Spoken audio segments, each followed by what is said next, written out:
Selling on Amazon with Printify allows you to run a print-on-demand business without managing inventory. Here's how to do it. Create accounts on Printify and Amazon. Sign up for a Printify account at printify.com. Register as an Amazon seller at sellercentral.amazon.com.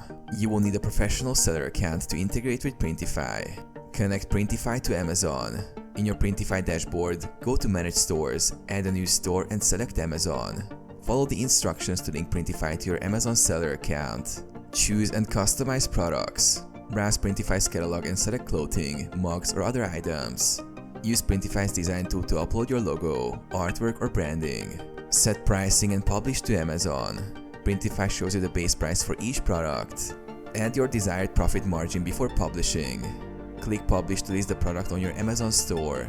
Handle orders and fulfillment. When a customer orders on Amazon, Printify automatically prints, packs and ships the item. You only pay for production once a sale is made. Promote your listings. Optimize your listings with SEO-friendly keywords, images and descriptions. Use Amazon ads and social media marketing to increase visibility.